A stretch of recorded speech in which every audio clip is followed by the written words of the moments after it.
Hey, welcome to our first Pigskin preview. That's what we're going to call it, All Sports Tucson. I'm Andy Morales.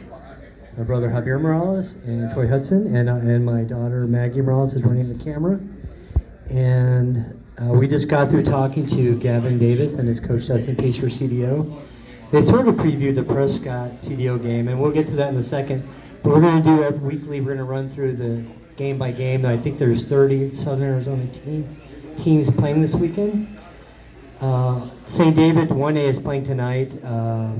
1A teams, no teams from Southern Arizona made the playoffs last year, so they're going to be battling for that. But then the schedule starts full swing Friday night. We're going to start with 6A Tucson 1-0, traveling to 4A Pueblo, their first game of the year. And last time Pueblo beat Tucson High was 2000, but it's sort of a rivalry. Anything you guys want to mention about that game? Tucson High Pueblo? Yeah, last year before the week of the game, I went out to Pueblo, and Brandon Sanders, former U of A player, he was making a big deal of playing Tucson High, kind of like a neighborhood rivalry. And we know Justin Hargraves, two very good coaches, two coaches with winning records at their schools, have been there for at least 6 years. So the teams are being coached well. It's the opener for Pueblo. Tucson High won last week big, so we'll see how it goes with as far as how Pueblo's seen them play and how Tucson has to come back after playing last week. I think one note from last year is that Pueblo was ready to play that game, and then they had the rain delay, lightning delay. I don't remember how long it lasted, but they had to delay the start and play the next day. So I think that probably played into it for Pueblo. They got beat 30-12, but they were mostly in the game until late in the game. They played a really good defensive game, and they just got a little bit more offense. They could have beat Tucson High last year, and now you get them at home. And I think you were saying, Andy, a new field, not necessarily a new facility, but there's hype around it. Yeah, if you look at Twitter today, they're redoing the stadium, they're repainting it, they're adding parking. I think leading up to September 13th, when they're going to rename the field Curly Santa Cruz Stadium, which is going to be big for the Pueblo community. Now moving along, 5A matchup, Marana 0-1 at Fairfax 0-1. Marana won handedly last year, 26-0. I think it's going to be a difficult week for Marana because they just came off of a 55-3 beating from Horizon. Totally different team. And then Choya Cienega, kind of going to be a lopsided battle. 5A Cienega is going to be at home. Their game opener, I believe, season opener. And then a game you're going to be at, 5A Sunnyside at 5A Desert View. It's a little lopsided, but Desert View, did Desert View win last year? Sunnyside won. But last year it was at the big stadium. Tell us a little about that game and what that means to the South Side. So yesterday I went to both practices. I was able to talk to both coaches and some of the players. A game like that, kind of like maybe like CDO plays Push Ridge or something like where the schools are so close to each other, there's families involved. Cousins are on the other team. Cousins go to the other school. Brothers and sisters maybe even go to the other school. And it's a big thing. It's going to be at Desert View. It's going to be probably a packed stadium because it usually is.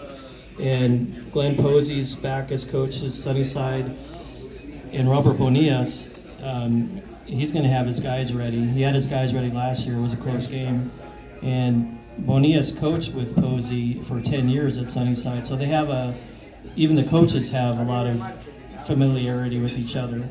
So it's going to be one of those physical, do all you can. You don't have to get motivated too much about it because it motivates itself type of game. Desert View has some good athletes on their team. I saw their practice yesterday. They have some good athletes. And Sunnyside seems like they have more depth. So it's going to be an interesting matchup. And I'm looking forward to it since I teach in the Sunnyside School District. I teach at Gallego that's like a block away from Desert View. So there's going to be a lot of talk about it. There's been a lot of talk about it this week at the school and in the district. So it's going to be a fun game. Sunnyside is also hoping to get one of those spots because the open division is going to take 3 or 4 teams from the 5A up to that. And it's going to be a great, and the food alone at that game, it's going to be tremendous. And then we move on to Saguaro, 1-0 at Buena's, 1-0 in Buena, and all of a sudden is one of the teams to beat this year, and you were at that game last year. And I saw some of Buena's win this year over Foothills. Can you kind of rehash the game last year? And it was down to the wire, and you may have been in that game also. And I can't remember. And just tell us what to look forward to Friday night. It was one of those postponed games that was postponed because of the rain the previous night. So Buena had to go home and then drive back really early in the morning because it was a 10 a.m. game. And Buena won 16-15. The star of the game was Giovanni Borbone, the quarterback of Buena. He engineered a 97-yard drive, 15 plays for the winning touchdown, and he threw a play-action pass to the tight end for the touchdown that he called. Joe Thomas, the Buena coach, allowed him to call it, even though he was a junior. He wasn't a senior yet. He has that much trust in Borbone, who's now a senior.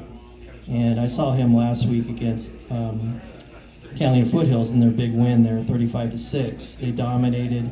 He had a shaky start. He had a couple of interceptions early, but he came on strong. They had some big plays. More than the stats, though, he's a leader. The guys look at him as a coach. Buena. And Buena's more stacked now, overall talent, from some of the people that actually know, coaches and other people that have followed the football. Look at Buena now as opposed to like 2 years ago, and it's like a whole different program. So it has a lot to do with Joe Thomas being there 5 years. And Joe Thomas is obviously a good coach because ever since starting 0-21, he's 23-7 since then. So he's done a great job there. It's going to be a great. Cameron Williams played at Saguaro last year, but Saguaro they lost him. He's now at Bakersfield Junior College. He could play D1 in a couple years. He's that good. So Saguaro has to make up for some losses, but they looked really good in their win last week. They blew out their opponent, and we know Scott McKee. He's a good coach. So it's going to be an interesting. U of A grad, played under Tomey, so it's going to be a good game down in Sierra Vista. I'm sure they'll get a lot of people over there.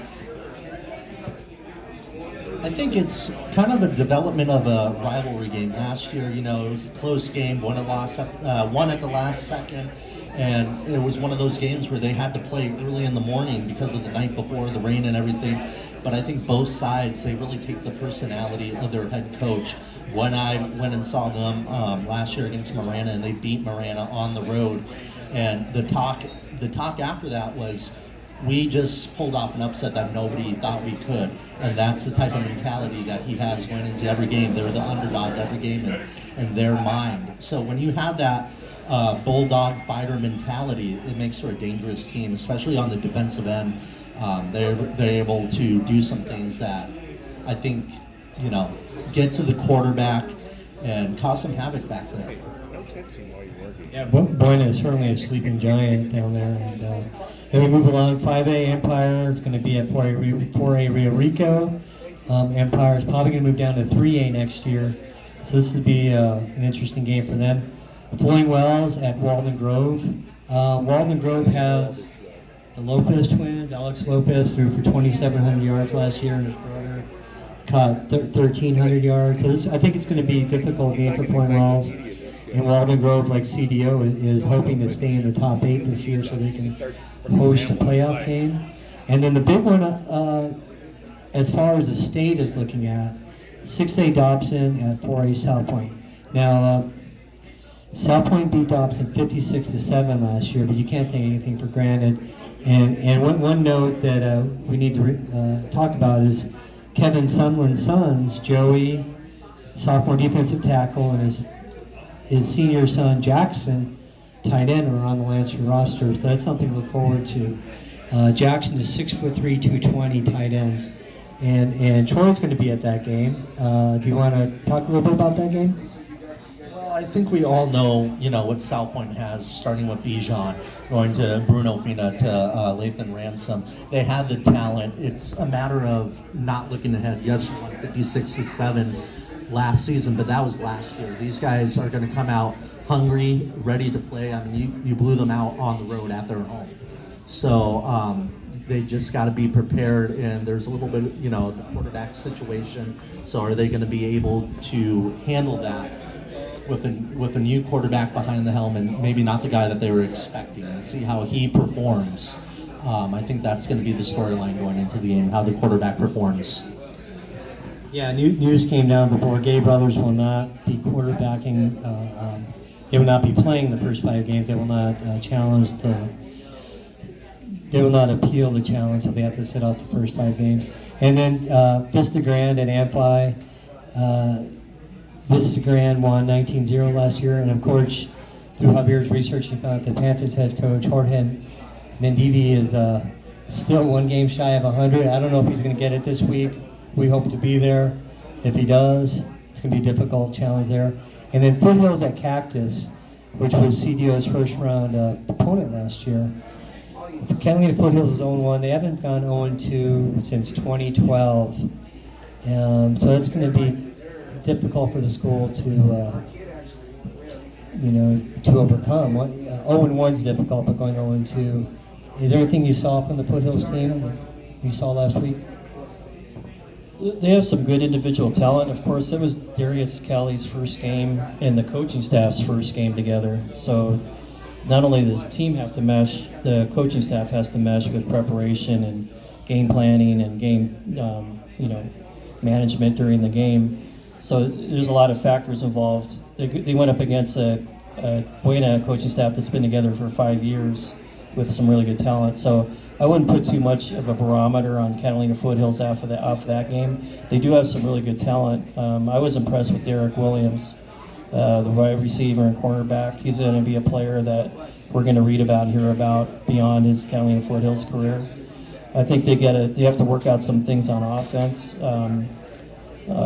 We'll see how they do having to travel to Cactus and playing a good team. Obviously, they're coming off a tough loss, so it's going to be interesting how Darius Kelly handles that situation as far as their confidence.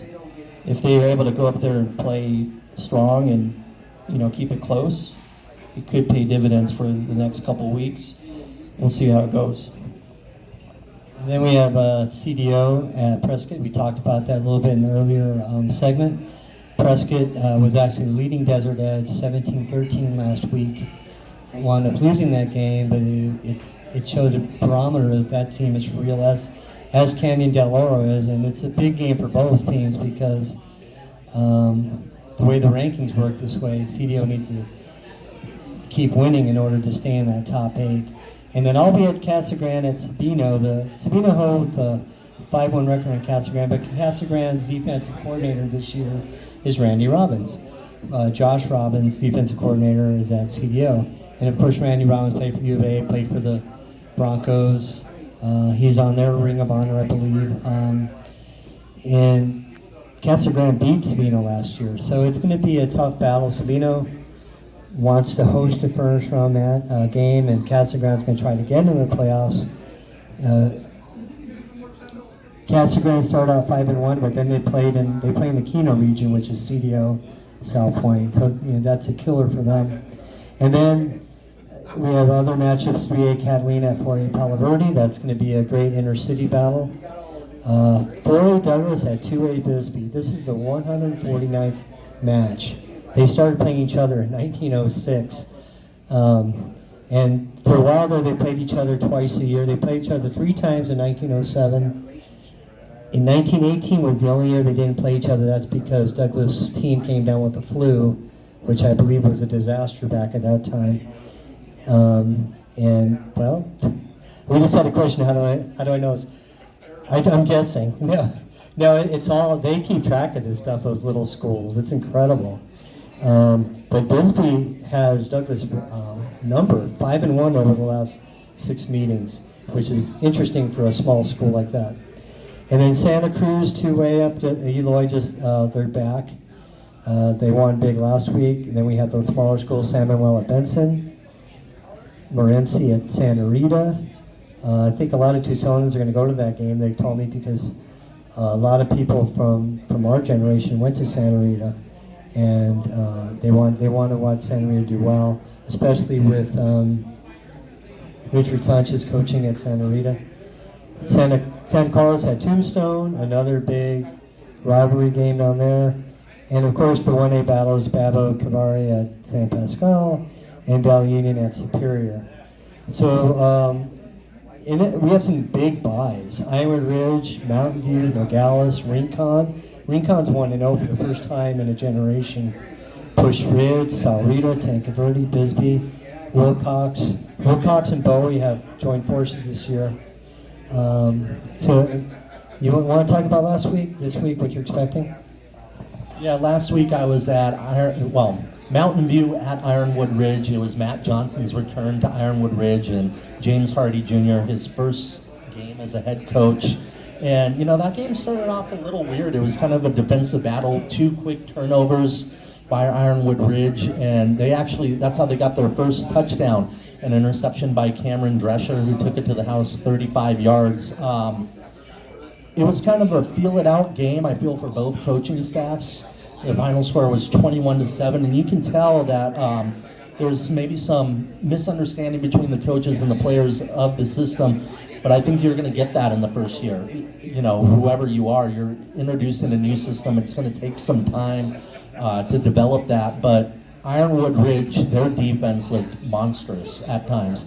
I think they had a total of 4 or 5 turnovers. So anytime when you're getting that amount of turnovers and winning the time of possession and keeping it away from the other team, you're going to win a lot of ball games. So I think that's a good sign for Ironwood Ridge and an impressive outing by their defense.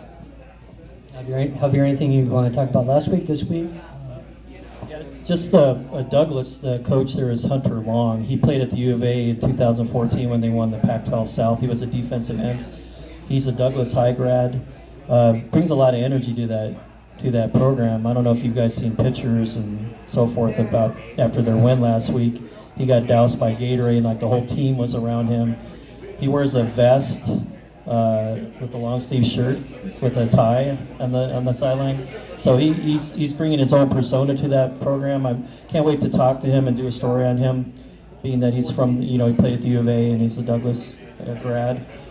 There's a lot of U of A flavor. There's him, there's Brandon Sanders, Scott McKee, Josh Robbins that played for a little bit at U of A, he's at CDO, Randy Robbins at Casa Grande.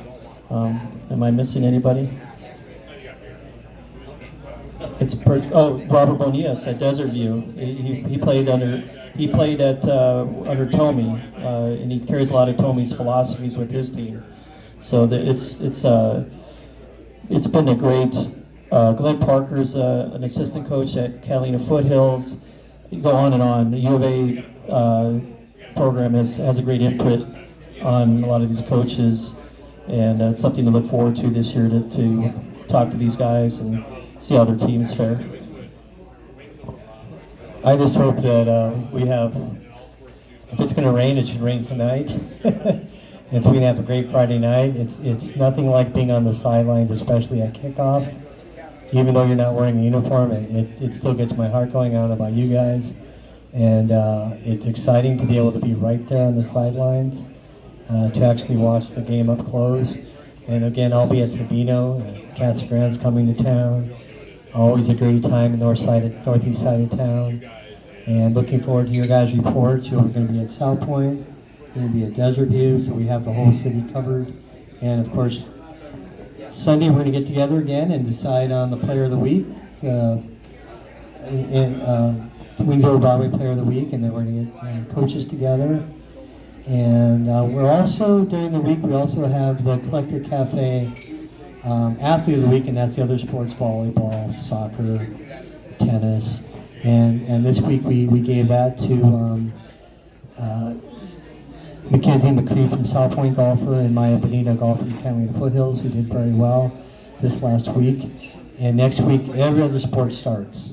It's not just football, and we're all sports Tucson.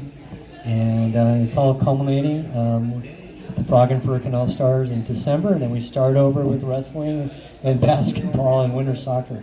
So it never ends. And again, I want to thank Mike Wilson from APS Digital for making some of this possible, and JJ Esquivel with Wings Over Broadway.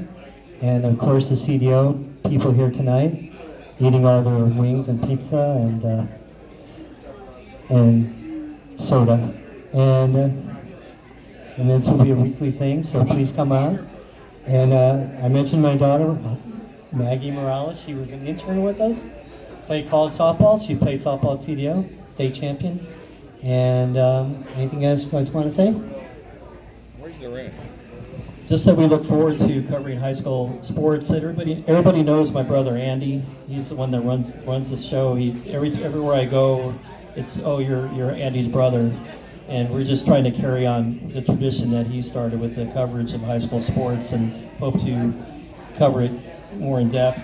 Every time people thank us for the coverage, I always tell them I wish we could do more, because we can do more, and we're going to try to do more. Right, Troy? Yeah, it's like you were saying, it's great to have football back, and all the other sports are coming in, but man, that's summer, a long summer of nothing, and you finally get out there on the field, and not only the players, the fans, everything. I mean, you're looking at a beautiful sunset over Ironwood Ridge football field, just getting ready for football, and it's an exciting time, and now it's going to start rolling like a roller coaster here, so it's going to be a great time. And thank you, and until next week, this is All Sports Tucson. Thank you.